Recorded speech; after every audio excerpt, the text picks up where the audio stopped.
everyone, and welcome to Revenue Rescue. This monthly webinar series, as always, is brought to you by the team here at Affinitiv.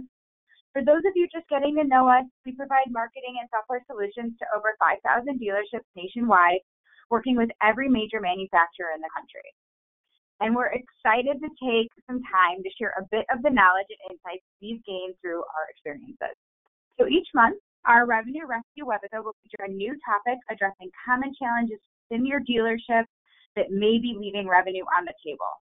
All past recordings, in case you missed them, are available on our website. You'll find a direct link on our homepage, Affinitiv.com, leading to topics covering everything from social media, the service lane software, campaign planning, to conquest audiences, and more. In the end, our goal is really to guide you through solution and strategy ideas to help you make the best decisions possible for your business. So today, we have Courtney Evans, Affinitiv's Vice President of Product. She's here to talk about how third-party data is the key to truly understanding your customers' needs. By incorporating highly specific insights into your marketing strategy, you can ensure your messaging is relevant and impactful. Now, I'm sure everyone wants to hear more about how all of that works. So with that, I'll turn it over to Courtney. Thanks, Ann.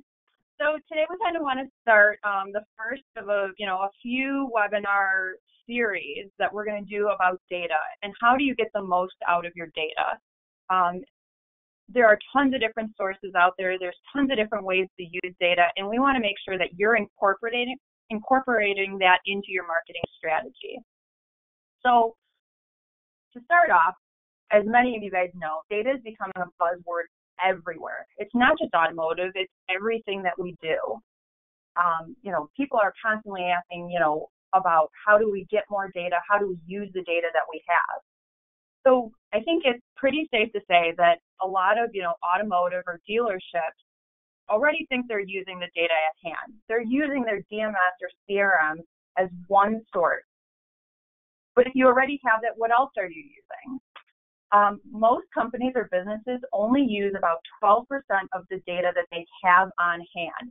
That means that 88% of the data that you actively have is not being used effectively. So there's a lot of different strategies you can be implementing just to be using the most of your DMS data. Then we have the bucket of what we like to call conquest or third-party data. This is all the data that you currently do not have, and you're going to bring it into your dealership to better your marketing and better understand your customers. I think most people think of conquest third-party data as a way to gain new customers. But in reality, there's a lot more you can do with it. You can use it to look into insights about your existing database, target your audiences, segment them, and create better marketing campaigns that are going to get you better results. So a DMS or CRM is a great list of who to market to. It's a great start to your marketing strategy. But let's talk about how we can use that conquest or third-party data to understand better how to market to those. And data is what's going to get us there. So again, data. And we probably use the word several times a day. We hear it all the time. It's in everything that we do. And it kind of gets a bad rap. People are constantly asking, where is it coming from? Who's using it? What are they using it for? How are they using it? And I think they just don't have a lot of information or knowledge on how useful and powerful it can be. So some of the misconceptions are relying on just your first-party data. Kind of like we mentioned below, it's a great source to start, but it's not going to give you everything you need to know about your customer. And we'll go into more detail on that in a bit. Another one is that data will only give you a customer record. Yes, it's going to provide you a name, an address, and a phone number, but it's going to give you a lot more. It's going to tell you more about each individual and how they respond, how they shop, how we can market to them. And then the other misconception is that, some people are using no data in their strategy or using it as the only variable in what they're doing. So data might tell you that it's time to send a campaign, but it might not tell you, what the best strategy is or what channel to use, how the messaging should be. Some of this has to come from you and what you know best for your business, but data can help. So next week is Memorial Day, huge time of the year for, the automotive industry, lots of, sales events, big push to get people in for service because of the 3-day weekend. Basically, the event alone tells us that we should be doing marketing. We could do an email blast to everyone in our DMS, but is that effective? Aren't there a lot of people that have been in recently or might not be due for service, or people that, are shopping online for a new vehicle that we could target them and get them in without the timing being correct? So that's where we can get with the layering in of these data sources and get more targeted. So let's understand this a little bit. There are always going to be more data. You're never going to have all of it, and there's always going to be new sources of data that we add consistently. So how do you break this down and use it in a way that it's going to help your marketing strategy and help to understand it instead of just having it, that 88% of the data that you're not currently using? I always like to think of, automotive data in 3 buckets. There's the vehicle data, and this is probably what you have in your DMS. It's when was the car last serviced? When was it purchased? Was it purchased new? Was it purchased used? Was it leased? The make, the model, all great things, and probably what we're basing some of our owner retention programs on, the trigger-based communication and deploying campaigns out of, but it's probably not giving you the whole spectrum. That's where we put in the customer data. This can be anything about the customer who is driving the vehicle or the household in which they live in. How many, different OEMs do they have in their driveway? What are their demographics? Are there any life events that could spur a change in vehicles or needed service? These can be anything from, a marriage or a new child. And we can also look at, their consumer habits. And this kind of falls into the shopper data. Yes, it's about the customer, but it's about their habits behind the scenes, not so much about, their name, age, job.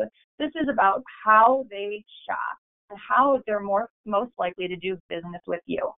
This is anything have they recently serviced at an independent repair facility? What does their credit card history say? Do they have specific consumer habits? Do they shop at the economic food store, or are they going to the high-end specialty grocery store? Do they use offers, or are they most likely to be driven based on an event that's going to give them more information? Data can help us do all of these. A lot of this is found through social media, which is one of the top sources of data in all that we do, and probably one of the sources we're not looking enough at in the automotive spectrum. It's said about 3.46 million searches happen on the internet every second. With that comes a ton of different data on your customers. And if we look at that and think about that in the grand scheme of things, we're probably not accurately using that data. So think of it this way. Each consumer or customer is unique and has data that falls into each one of these 3 buckets: the vehicle data, the customer data, and the shopper data. All of these affect the way in which the customer responds to marketing and how they shop. Most dealers have considered 1 or 2 of these and applied them to their marketing, but have they really considered creating a customer profile for each unique customer and then using that as their marketing strategy and segmenting out their communications wisely?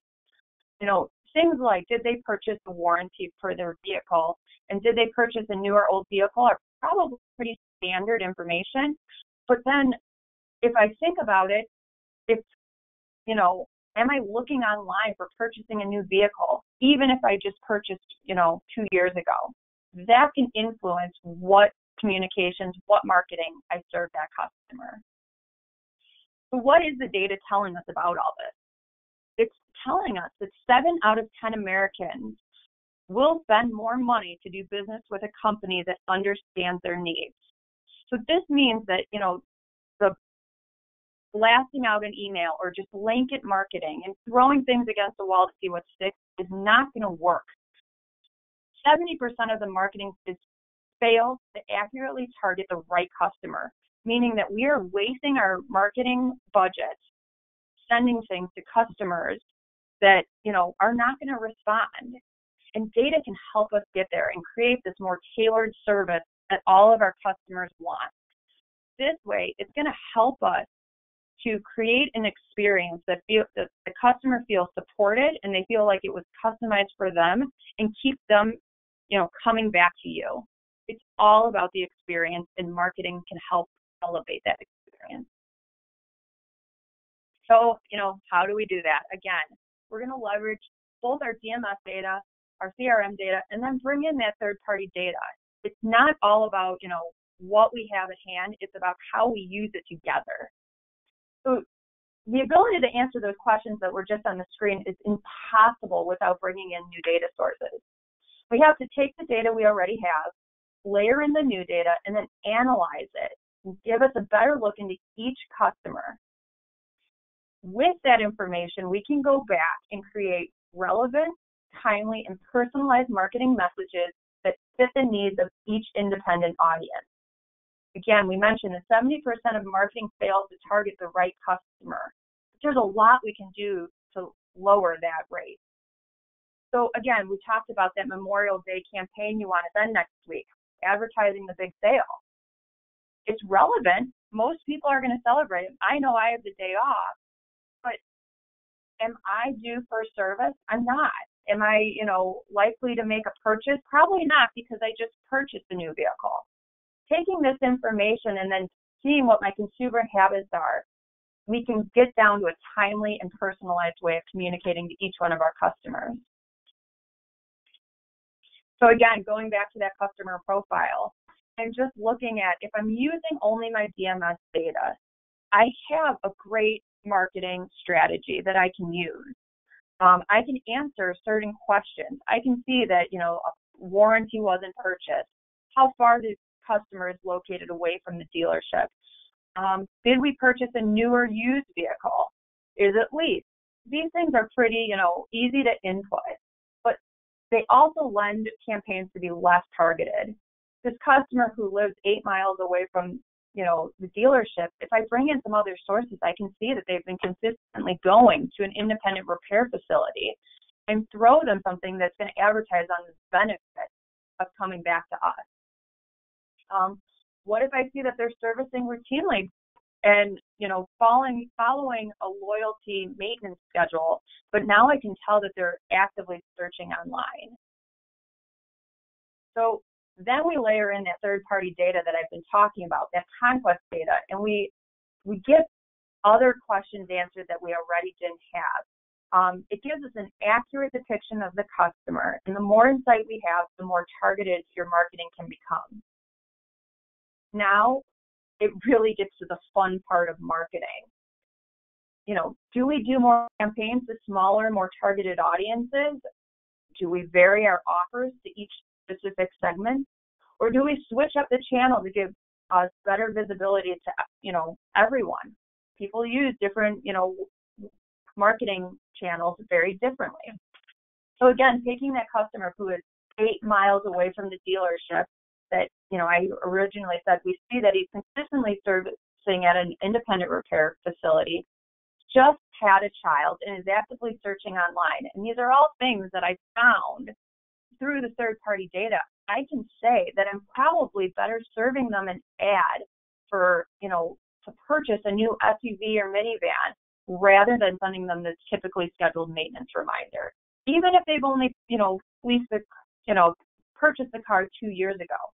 Same thing. If I see that they leased the car 2 years ago, but their consumer habits say that they usually, return them early, or they're actively searching online, they're loyal to a specific brand, I can start sending them even educational pieces talking about, any rebate that we have to early trade in, or if there's any incentives out there on, new leased vehicles.